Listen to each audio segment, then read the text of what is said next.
বুঝেন তাহলে রাষ্ট্রটা কেমন। এই রাষ্ট্রে যারা শয়তানি, যারা ডেভিল মার খেয়েছিস, এখনো পাতি পুতিরা আমাদেরকে হুমকি ধমকি দেয়।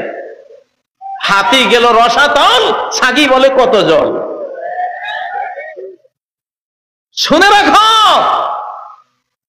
লানুগরিয়ান্নাকা বিহিম, আল্লাহ বলছেন তেড়িবেড়ি করিস না, মির্জাফরি করবি, ভয়ভীতি দেখাবি, নারী জাতির মা জাতির ইজ্জত নষ্ট করার খবিশ কাজ করবি, তাহলে শিশু কিশোর তরুণ তরুণী মৌলবী মাস্টার মিতালি কইরা এমন ভাবে লালাই দিব, আমি পিছনে থাকবো, এমন মার মারবো জীবনের তরে এই দেশও হারাবি, জানও হারাবি, সম্পদও হারাবি, বাড়িঘর দুয়ারও হারাবি।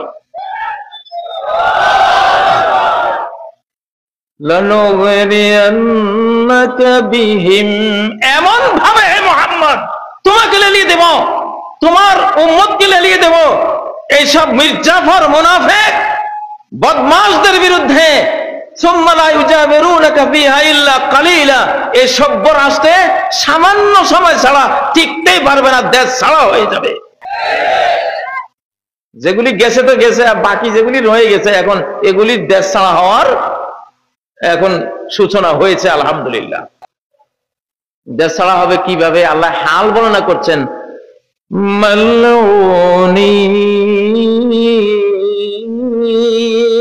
লানত প্রাপ্ত হয়ে দেশ ছাড়া হবি, অভিশপ্ত হয়ে দেশ ছাড়া হবি, আল্লাহর গজব প্রাপ্ত হয়ে দেশ ছাড়া হবি। আইনামা সুকিফু উখিযু কুতিলু তাকতিলা, যেখানে পাওয়া যাবে, এই বাংলার আনাচে কানাচে যেখানে পাওয়া যাবে, বাংলাদেশের যেখানে পাওয়া যাবে পাকড়াও করা হবে এবং বিচারিক ভাবে মৃত্যুদণ্ড কার্যকর করা হবে। লিল্লাহি তাকবীর। ডেভিল হান নামটা, এই তৌফিকটা বাংলাদেশের ইতিহাসে কোন সরকার পায়নি। এত সুন্দর একটা নাম ডেভিল হান। ডেভিল হান দিয়ে শুরু হয়, কোরআন হাতে নিলেই আগে আউযু বিল্লাহি মিনাশ শাইতানির রাজিম, সেটা দিয়ে আমাদের দেশ শুরু করেছে। সরকারকে হাজার কোটি ধন্যবাদ, এমন সুন্দর একটা নাম। আমি আজকে দ্বিতীয় পর্ব বক্তৃতা করছি ডেভিল হান্টের উপরে। 3 নম্বরটা যেদিন করব সেদিন তোমরা হতবাক হয়ে যাবে যে নামের ভিতরে এত কিছু, এত কিছু।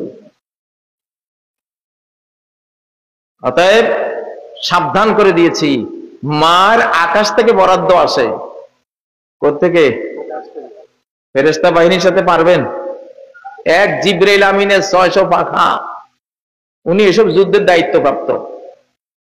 600 পাখা, একটা পাখা দিয়ে কওমে লূতের 75 মাইল লম্বা 5 মাইল চওড়া গোটা দেশটাকে আকাশে তুলে উল্টে ফেলে দিয়েছে। 600 পাখার এক পাখা দিয়ে।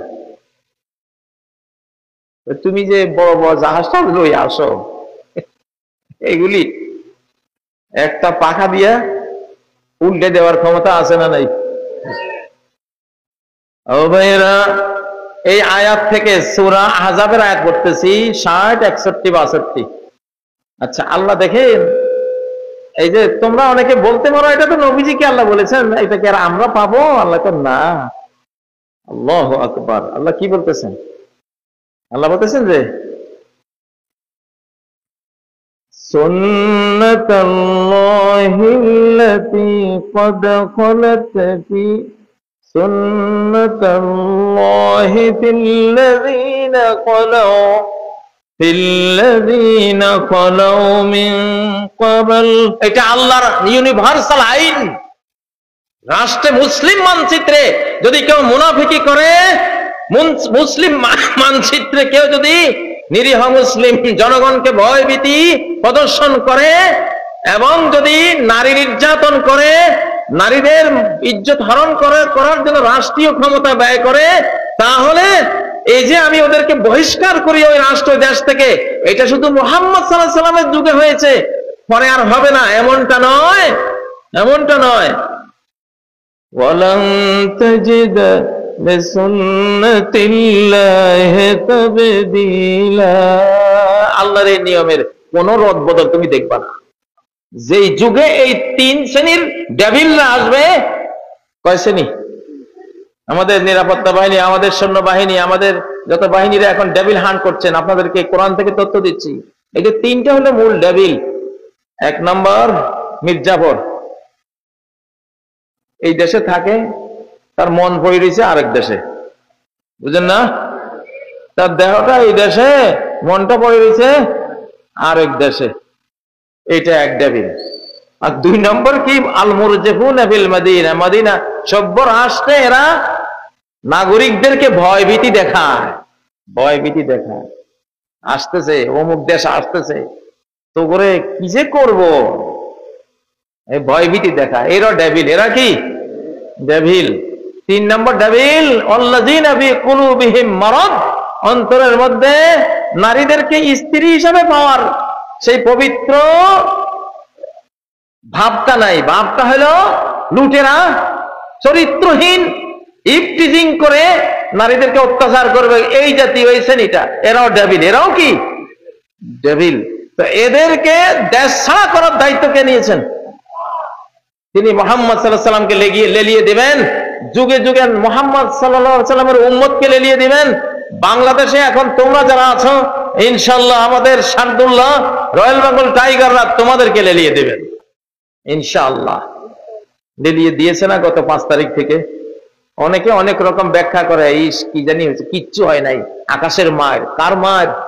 আকাশের মার। আমরা জানি রে ভাই, আমরা জানি, না জানি বলতেছি না। এখন একটা যুগ চলছে আইয়ামুল্লাহ, এটা আল্লাহর যুগ।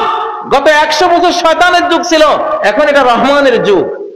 প্রতি 100 বছর মাথায় আল্লাহ তাআলা মুজাদ্দিদ, ইসলাম নবায়নকারী গ্রুপ পাঠাই দেন, ওরা নতুন করে সব সাজিয়ে দেন।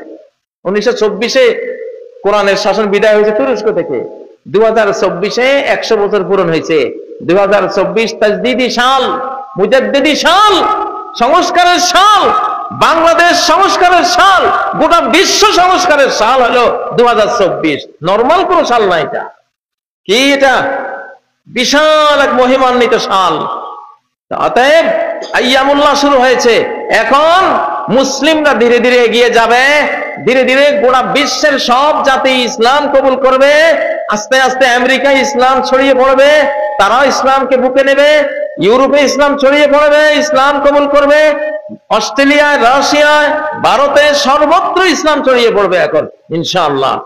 আল্লাহর রহমতে আপনাদেরকে সাহস দিচ্ছি, যেহেতু আমি সাহসটা পাচ্ছি, সাহস দেখতেছি, যুগটা দেখতেছি, কোরআনিক জানালা দিয়ে দেখতেছি কি আসতেছে, কি হবে। কোরআন তো সব বলছে।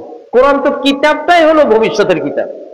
অতীতের কথাও বলে, তবে সবচেয়ে বেশি বলে ভবিষ্যতে কি আসতেছে, কি করলে কি হবে, ঠিক না? এই যে সারা কোরআনে জান্নাতের কথা, জাহান্নামের কথা, এগুলি কি অতীত না ভবিষ্যৎ? সব তো ভবিষ্যৎ। তুমি এই করো, এই পাবা, এই করো, এই নিবা, তুমি এই আমল করলে আমি এই দেব, এগুলি সব তো ফিউচার। এগুলি সব কি বুক অফ ফিউচার। কোরআন কিতাবটাই হলো ভবিষ্যতের কিতাব।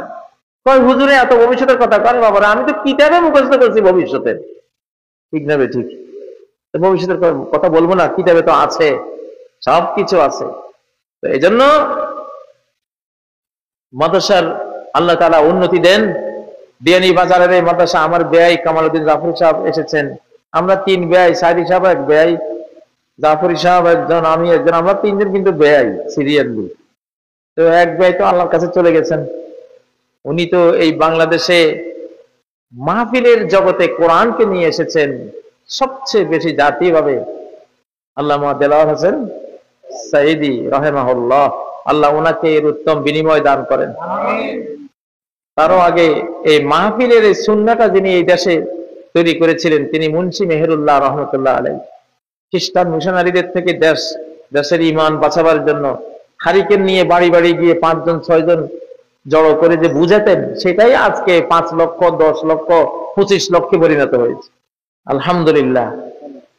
তো এই বারাকাপূর্ণ এই যে ইসলামিক মাহফিল, এটা আমি বলি মাহফিল না, এটা আমাদের সৈন্য সমাবেশ। আমাদের কি এটা বেঈমানরা ভালো বুঝে, আমরা অনেকেই বুঝি না যে বাংলাদেশ রক্ষার শক্তি 2টা। বাংলাদেশ রক্ষার শক্তি কয়টা? 2টা। একটা হলো সেনা শক্তি, আর একটা হলো ইসলামী শক্তি। ওরা পিলখানায় সেনা শক্তিটা মেরে দিয়েছিল, আর ইসলামী শক্তিটা মারার জন্য ওয়াজ মাহফিলের বক্তা একটুখানি রাজনীতির কথা বলছে, তারা রাজনৈতিক দল আছে, ওরা ওদেরকে জুডিশিয়াল কিলিং, ফাঁসি দিয়ে খুন করে, গুম করে, জেল, জরিমানা, দেশান্তর, হাজারো মিথ্যা, লক্ষ লক্ষ মিথ্যা মামলা দিয়ে ইসলামী শক্তিটাকে ধ্বংস করার ষড়যন্ত্র এখনো চলছে। এখন আলহামদুলিল্লাহ সরকার আমাদের আছে, এই জন্য সুবিধা করতে পারতেছে না, কিন্তু চেষ্টা চলছে এখনো।